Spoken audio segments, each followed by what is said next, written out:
Assalamualaikum warahmatullahi wabarakatuh. Perkenalkan, nama saya Naila Fadila Amira, NIM 2315040074. Saya berasal dari kelas Forensik 6 PIA. Di sini pada video ini saya akan mempresentasikan tentang menganalisis kasus kekerasan seksual terhadap santri yang dilakukan oleh pengasuh pondok pesantren di Jepara.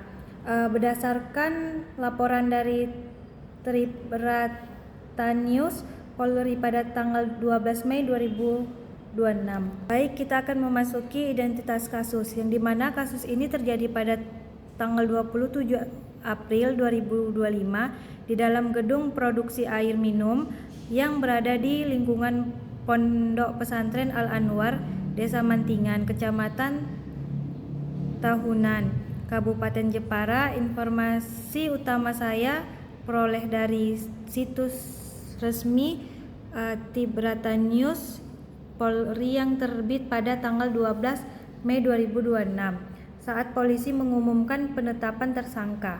Selanjutnya kita akan memasuki ringkasan kronologi, yang dimana kronologi kasus ini cukup unik karena pelaku tidak menggunakan kekerasan secara fisik, tetapi melainkan manipulasi agama.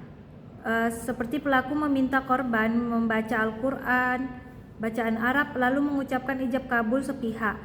Korban diberi mahar 100.000 rupiah dan diyakini bahwa mereka sudah menikah secara sah. Sejak saat itu, pelaku menyuruh korban untuk melayaninya layaknya suami istri, berkali-kali di gudang ponpes.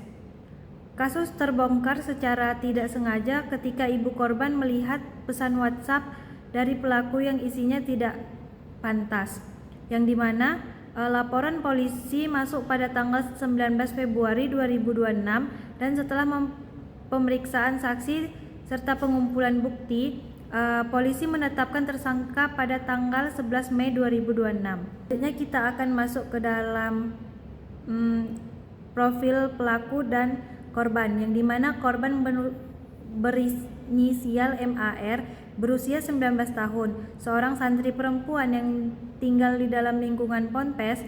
Ini membuatnya sangat tergantung pada pelaku dalam keseharian. Kalau pelaku itu adalah berinisial IAJ, yang dimana laki-laki usia 60 tahun, menjabat sebagai pengasuh ponpes. Relasi antara keduanya sangat timpang. Satu pihak adalah figur orang tua sekaligus pemimpin agama, pihak lain adalah anak asuh yang wajib patuh. Ketimpangan kuasa ilmiah yang menjadi akar kejahatan. Modus operandi, yang dimana modus yang digunakan pelaku sangat sistematis. Pertama, ia melakukan ritual pernikahan secara sepihak dengan meminta korban membaca teks Arab dan doa-doa.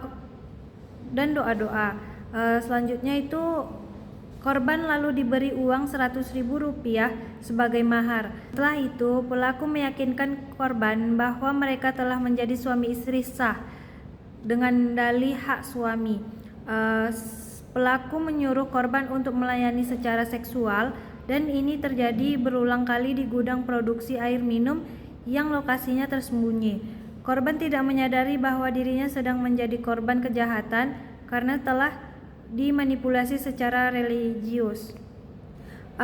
Biasanya hal ini memiliki dampak psikologis korban, yang dimana meskipun tidak dijelaskan secara eksplisit dalam artikel, secara psikologis korban diprediksi mengalami trauma berat. Ia dikhianati oleh figur yang seharusnya melindunginya. Ia mengalami disonansi kognitif, di mana di satu sisi kepercayaan bahwa dirinya sudah menjadi istri sah, di sisi lain mereka diperlakukan tidak pantas. Kemungkinan besar korban menunjukkan gejala PTSD, yang dimana seperti kilas balik saat berada di lingkungan ponpes, menghindari bacaan Arab, serta kecemasan berlebihan terhadap figur laki-laki tua. Selain itu, korban juga rentan mengalami depresi, rasa bersalah, dan isolasi sosial, bahkan keraguan terhadap ajaran agama yang seharusnya dianut. Bukti forensik dan investigasi. Dari sisi forensik, polisi berhasil mengamankan 3 buah telepon genggam, 1 diska lepas berkapasitas 4 GB atau 4 GB, 1 set pakaian korban, dan 1 lembar ijazah. Bukti digital yang paling penting dalam pesan itu adalah di dalam WhatsApp, yang dimana dari pelaku ke korban yang isinya tidak pantas. Pesan inilah yang memicu ibu korban untuk melapor. Polisi juga memeriksa 7 orang saksi, termasuk saksi ahli. Setelah proses pengumpulan bukti, pelaku resmi ditetapkan sebagai tersangka dan langsung ditahan pada tanggal 11 Mei 2026. Di sini ada analisis kasus hukum yang dimana polisi menderat pelaku dengan 2 pasal. Yang pertama itu adalah pasal 6 huruf C Undang-Undang Tindak Pidana Kekerasan Seksual nomor 12 2022 yang mengatur tentang kekerasan seksual yang memanfaatkan relasi kuasa atau ketergantungan. Yang kedua, pasal 418 ayat 2 huruf B KUHP baru nomor 1 tahun 2023 tentang persetubuhan dengan tipu muslihat atau serangkaian kebohongan dalam hal yang pelaku membohongi korban dengan pernikahan palsu. Ancaman hukumannya maksimal 12 tahun penjara. Yang perlu dicatat, secara hukum korban sudah dewasa karena berusia 19 tahun, sehingga Undang-Undang Perlindungan Anak tidak dapat diterapkan lagi. Namun, secara psikologis korban tetap sangat rentan. Di sini ada pendekatan akademik terhadap penanganan kasus, yang dimana secara akademik menurut saya menilai penanganan kasus ini memiliki kelebihan dan kelemahan. Kelebihannya, polisi bergerak cepat. Setelah laporan masuk, langsung dilakukan pemeriksaan saksi, penggeledahan, penyitaan barang bukti, dan pelaku langsung ditahan. Pengumpulan bukti digital juga cukup baik dan ada keterlibatan saksi ahli. Namun, kelemahannya sangat signifikan, tidak ada pendampingan psikologis untuk korban. Korban yang mengalami manipulasi religius berat seharusnya mendapatkan trauma informed care sejak awal. Selain itu, tidak ada investigasi apakah ada santri lain yang menjadi korban.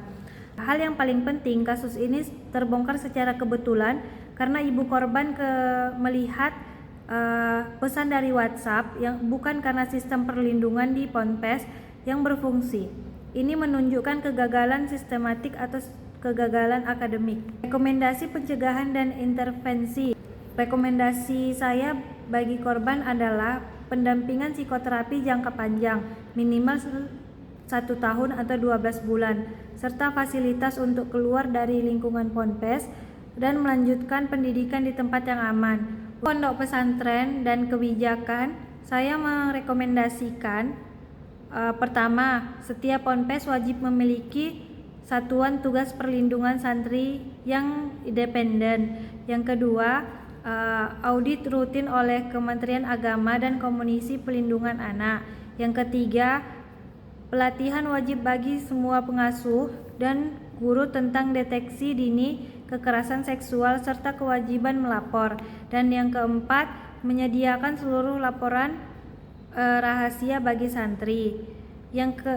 Dan untuk orang tua, penting meningkatkan literasi tentang tanda-tanda kekerasan seksual dan tidak memberikan kepercayaan buta kepada figur agama. Nah, dari materi saya dapat simpulkan bahwa kasus pengasuh Ponpes di Jepara ini menunjukkan bahwa kekerasan seksual tidak selalu berupa fisik, tetapi bisa melalui manipulasi agama dan relasi kekuasaan. Nah, penanganan hukum sudah baik di level ini dan kepolisian, namun pendampingan psikologis korban masih minim. Kasus ini menjadi alarm bagi kita semua untuk mendorong referensi atau mendorong reformasi statistik di pondok pesantren agar kejadian serupa tidak terulang lagi. Sekian pembahasan analisis dari saya, lebih dan kurang saya mohon maaf. Wabillahi taufiq walhidayah. Assalamualaikum warahmatullahi wabarakatuh.